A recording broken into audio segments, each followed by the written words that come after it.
Hey guys, what's up, RedExions here, and welcome back to this brand new video. And today, special day because we've got some shopping to do. Before we do that, look at this workshop. It's completely cleaned up now compared to last time. Zip ties all nice and neat in a little package like this. My toolbox, all nice and neat. I still need to get a new toolbox though because this thing is pretty bust, let's say that. And yeah, all of my stuff back where it should be. Some spare parts I need to sell, everything. And also these two little boxes with every nut, bolt and little part that you will need. But anyway, that's enough yapping for me. Let's hit the road.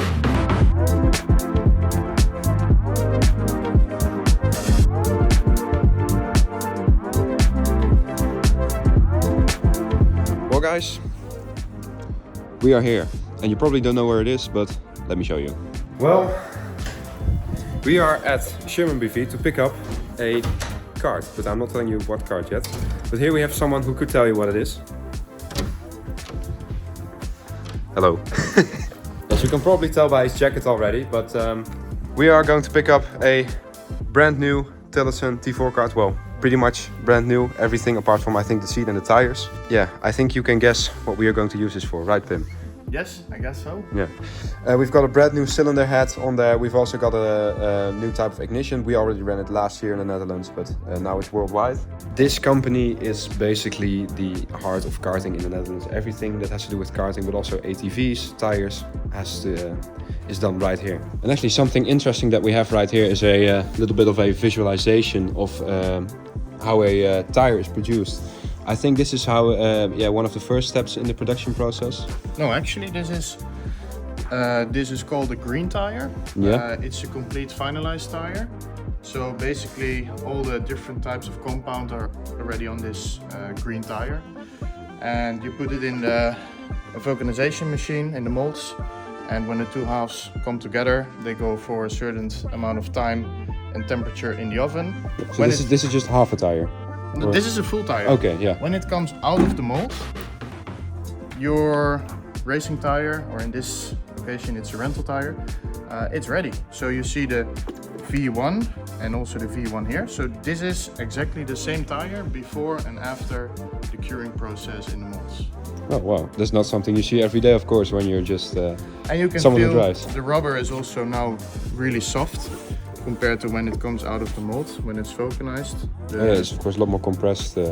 The molecules change and it becomes the final product. So science. Alright, so right now we're in the warehouse backstage at Sherman BV, and there's quite some awesome things here that I would like to show you. And I think Pim can tell us a little bit more about it. Yeah, welcome to the warehouse of Sherman BV. Not only Tillotson T4 is located in Holland with Sherman, but also the tire distribution and tire development for Maxxis tires actually worldwide. I think if you need some tires, I think you know where to go. Oh my god, and guys, it really smells like rubber in here. Here we actually have a wet tire for Tillotson T4 Senior. I like this tire. Alright, more tires. And it's not just tires that are stored here, it's basically all parts for karting, ATVs as well, if I'm yeah, but not also mistaken. cross car, the stepping stone for the rally cross. We are also supplying with Goldspeed tires. We have our own rims. Yeah, and Goldspeed is the in-house brand of this company, right? Yeah, it's more the off-road brand we develop in collaboration with Maxxis. So we will show you some other tires that we use for the cross car championships. Alright. You can see, guys, the amount of tires that are here are absolutely crazy. And I can tell you there's a very strong smell of rubber here, which is one thing that immediately hits you when you walk in this place. But every type of tire, I think these are all for cross car, I'm not correct? No, cross car is like that specific profile you see on top of there. The one with the triangles. Yeah, the other tires are used sometimes on Dakar vehicles. We also supply some teams in the Dakar. They're currently racing there as well. This one is quite soft, I think. Actually, this is a hard compound. Oh, really? Yeah, this is... You see, that's how much I know about off-roading. Well, right now we are in the workshop of Sherman BV, and right here all the Nations Cup karts that came here from the Nations Cup are being refurbished, prepped for the 2024 season, and then put it back onto the market again. And right here we have their own cars for R&D. And well, of course, when you're an importer of carts, parts, anything, you of course need your own nice workshop that we have right here. And right here behind me, I don't think you've ever seen this many cart seats in one place. That was my reaction when I was here for the first time. And I believe this part of the warehouse is purely for cart parts, right? Yes, this is the section with only kart parts. As you have seen, a lot of seats, but also the Douglas rims. We are worldwide distributor also for the Douglas rims, so this is where we store the rims. We do development as well, and as you can see, we will walk around a lot of spare parts for your general karting needs. I think these are mostly Goldspeed and KG. This is all tillotson. Yeah. On this section, and all the other parts like radiators, helmets, sprockets.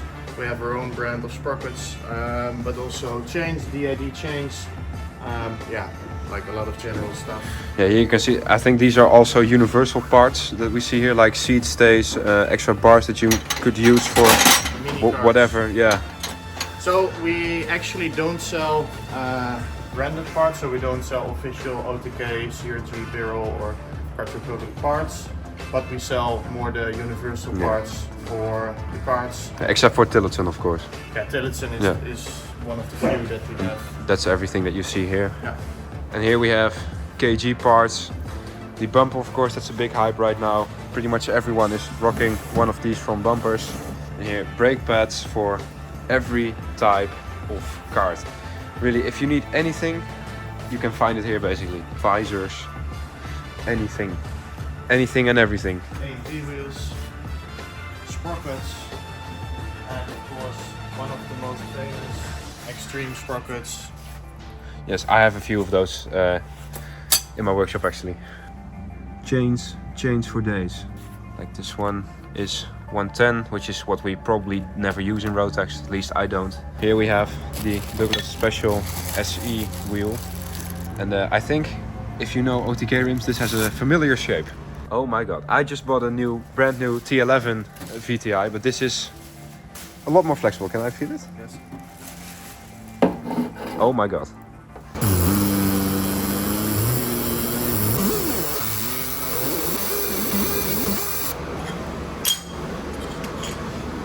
Laser technology. Scary in my opinion. And here we have the brand new FIA tire for OK Junior and OK. Really curious how that drives. Maybe one day we'll find out. Time to load. Alright, ready to go. Tim, thank you. Yes. I'll see you at... Enjoy the go-kart. I will. Be careful with it. Don't break it. No, that wasn't my plan. And don't use the phrase bin it or win it. So we've got everything. Now we're going to our next destination, which has to do with this box right here. And that's all the way in Amsterdam. So I've got some kilometers to cover, so let's go.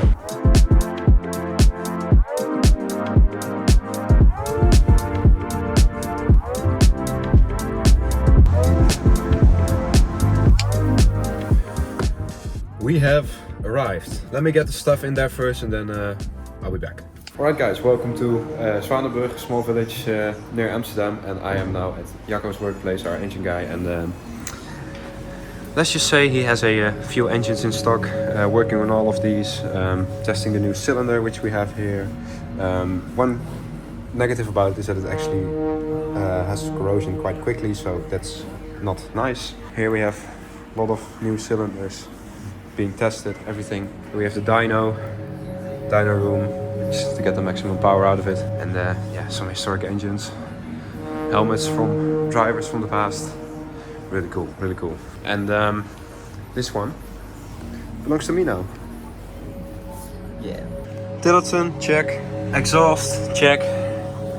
New engine, check. Time to drive back. We got enough for today, I think. Well guys, we're back. New T4 kart.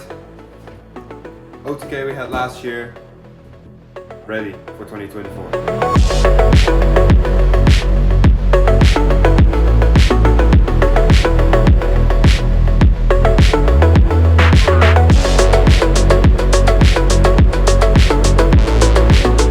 Yes guys, good morning, brand new day. Today we're going to work a little bit on the car because there are a few things that we need to change.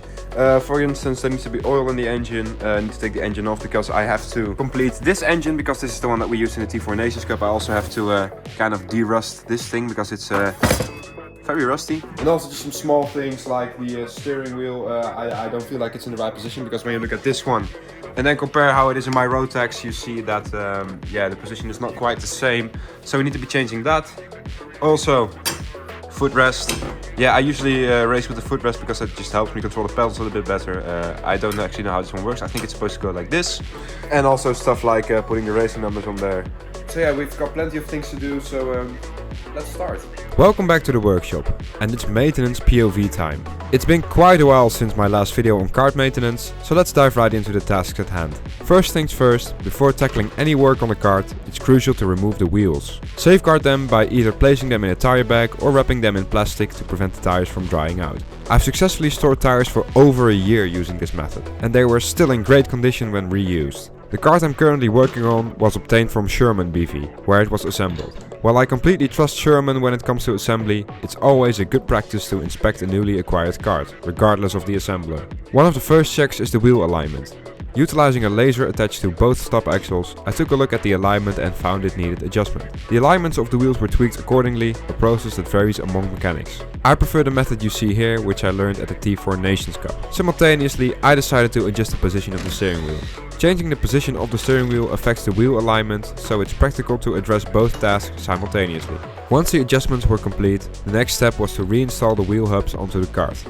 These hubs, typically made from magnesium, connect the wheels to the chassis and house the bearings that enable wheel rotation. It's crucial not to over-tighten them to ensure proper bearing rotation. Moving on, it was time to remove the engine from the new kart.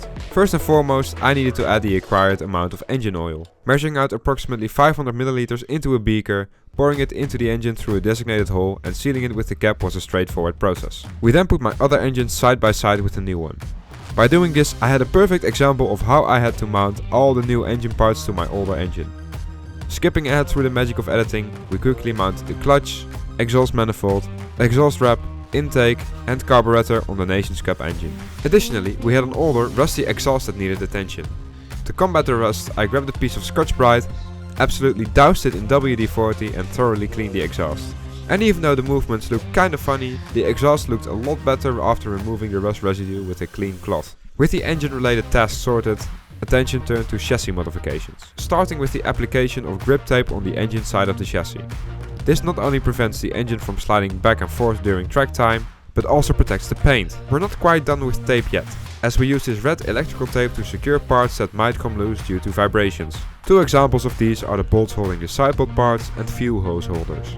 The choice of electrical tape is purely a touch of aesthetic appeal. Another essential check for new karts is the axle grab screws. These small screws have a tendency to come loose, so I took them out one by one, applied a bit of Loctite for extra security, and then screwed them back in. It's crucial to initially put them in loosely and tighten them properly once they are all in position. Checking them again after your first on-track session is advisable to ensure they haven't come loose. The footrest for the T4 kart posed a challenge. It was difficult to fit, impossible to adjust to personal preferences, leading me to eventually just get rid of it. Most footrests, like the one on my OTK, are adjustable, allowing for full customization. The tillotson footrest, being a solid piece of metal without any customization options, presented a notable inconvenience. If anyone from Tillotson is watching this video, please consider an adjustable footrest. This will particularly be beneficial for tall drivers like me. With the footrest ordeal resolved, attention turned to reattaching the engine to the kart. With the T4 engine, the process involved aligning the exhaust, reattaching the chain, connecting the fuel line, connecting the carburetor, and securing the engine clamps. It's a relatively simple process, suitable for both experienced and inexperienced mechanics. And now, what's a kart without racing numbers? The next step involved applying my racing numbers, but before doing so, the surface had to be free of dirt or oil.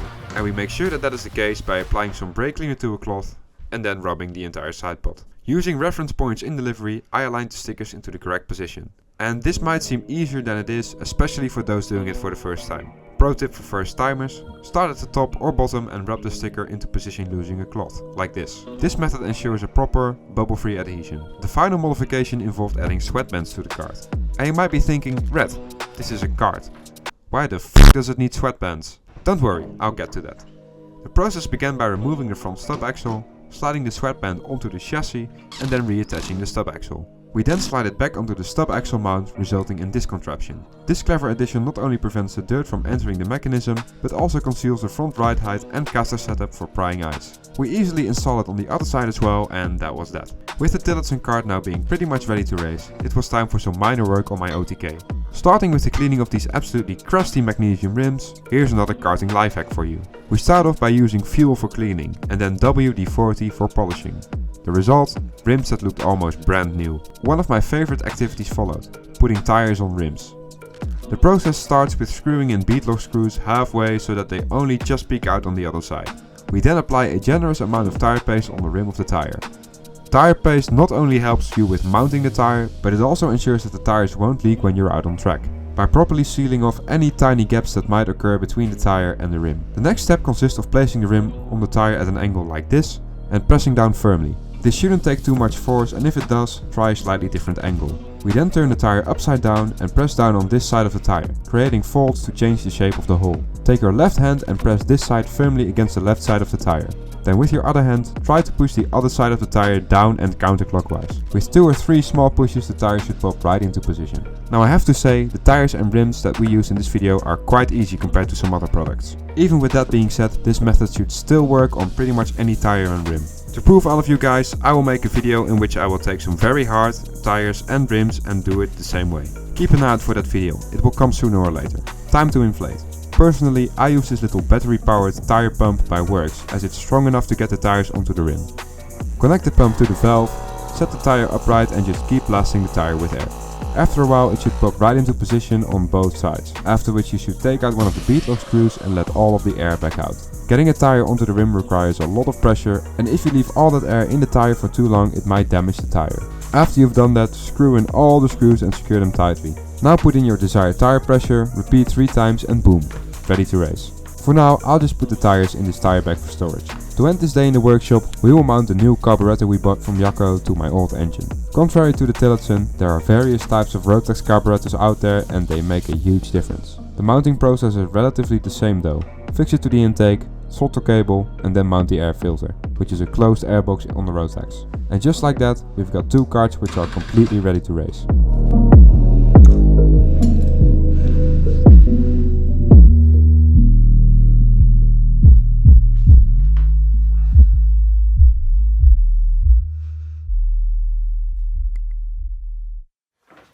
Well guys, everything is ready. Rotax is completely built up. You could basically just put fuel in it, put the battery in it and go.